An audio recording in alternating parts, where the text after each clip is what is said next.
L'histoire du monde, Anthony Bélanger, direction l'Inde, où un oligarque russe est mort de façon très suspecte. Oui, il s'appelait Pavel Antov, il était connu en Russie sous le sobriquet de roi de la saucisse, parce qu'il s'était constitué une fortune estimée à 140 millions de dollars en développant une filière industrielle de viande transformée. Mais Pavel Antov avait une autre particularité, il était aussi député. Il appartenait au parti de Vladimir Poutine, Russie Unie, et s'était absenté de Russie fin décembre pour fêter son 65e anniversaire avec quelques amis dans l'état d'Odisha, dans l'est de l'Inde, au bord du magnifique golfe du Bengale.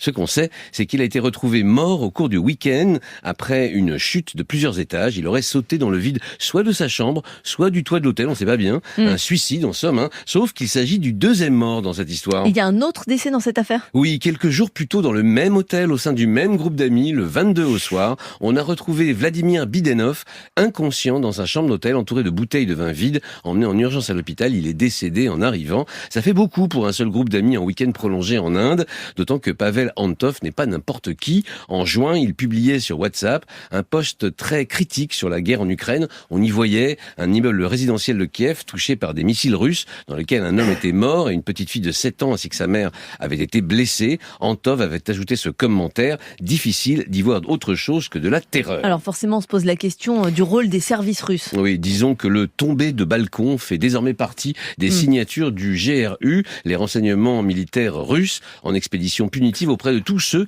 qui ont fait leur fortune sous le règne de Vladimir Poutine et qui ont osé critiquer son opération militaire spéciale, entre guillemets bien sûr, en Ukraine. Début décembre, c'est Dmitri Zelenov, milliardaire dans l'immobilier, qui s'est tué en tombant d'un escalier dans le sud de la France. En septembre, c'est l'ancien PDG du groupe pétrolier Loukoï qui est tombé de sa chambre d'hôpital à Moscou. Mais il y a d'autres signatures criminelles.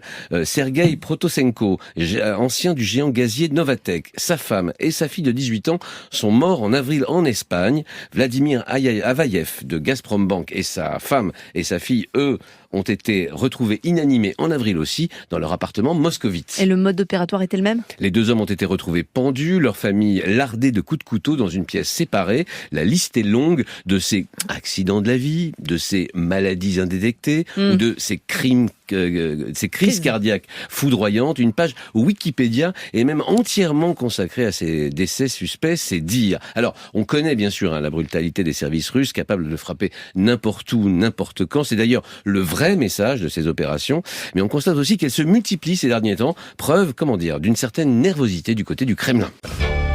France Inter.